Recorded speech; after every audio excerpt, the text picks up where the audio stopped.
आंतर्जातिक स्तर में ओडिशार आईन श्रृंखला परिस्थिति एवं महिला मानक प्रति निर्यातना को लेकिन आंतर्जातिक स्तर में उद्वेग प्रकाश पाई एवं खोद निजे अमेरिकार राष्ट्रपति मध्य कहते कि महिला माने ए गोटे वर्षर बीजेपी सरकार भितर ओडिशा रे सुरक्षित नुहंती।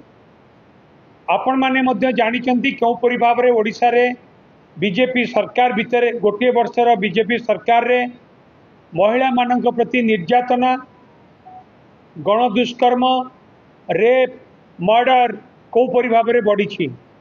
आज सौम्याश्री घटना पर कॉलेज छात्री माने मध्य सुरक्षित नुहंती। से माने कॉलेज को आसिया पाई मध्य सुरक्षित मने करिवे नाही। जदि कौन सी प्रकार ठोस न्याय आमे जदि सौम्याश्री को न दे पारिबा ताले कॉलेज छात्री मध्य आ कॉलेज को आसीबे नाही।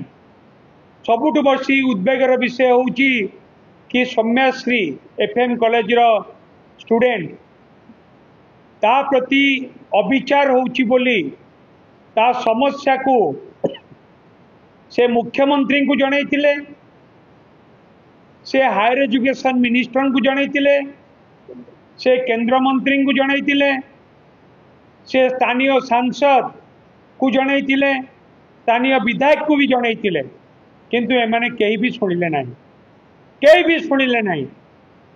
से मध्य बालेश्वर डिस्ट्रिक्ट पुलिस रो एसपी को लिखित आकार देइतिले,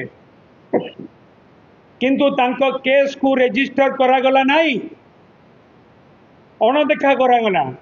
यदि पुलिस भी एक कथार हस्तक्षेप करिथांते तारे भी एक कथा हुए तो आज घटी न था। राजनैतिक व्यक्ति माने अकाउंटेबिलिटी रहिबा दरकार।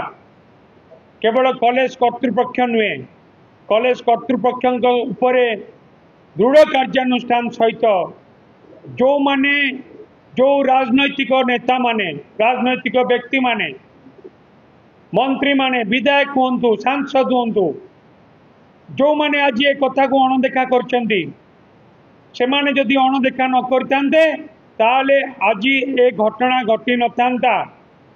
से माने मध्य एथिपाई दायी केवल कॉलेज प्रिंसिपल की प्रोफेसर नुहे एसपी एवं जो माने अणदेखा करछंती मुख्यमंत्री ठारू आरंभ करिकी बालेश्वर विधायक पर्यंत तांको समस्त विरुद्ध रे दृढ़ कार्यानुष्ठान हवा दरकार।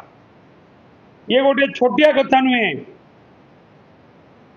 माननीय मुख्यमंत्री निजे मध्य नैतिकता दृष्टि इस्तफा देवा दरकार। आमे चाहूचु दृढ़ कार्यानुष्ठान, आमे चाहूचु ओडिशार महिला मानकर इज्जत किपरि भाव में ठीक भाव में रहिबो। जदि एथिरे अणदेखा करा जिवो ताले ओडिशार युव छात्र महिला समस्त आज राजरास्ता को ओल्लैचंती, पुणी भी ओल्लैबे जे पर्यंत न्याय न मिली सौम्याश्री को जे पर्यंत न्याय न मिली से पर्यंत बिजु जनता दलर ए लड़ाई चालू रहिबो।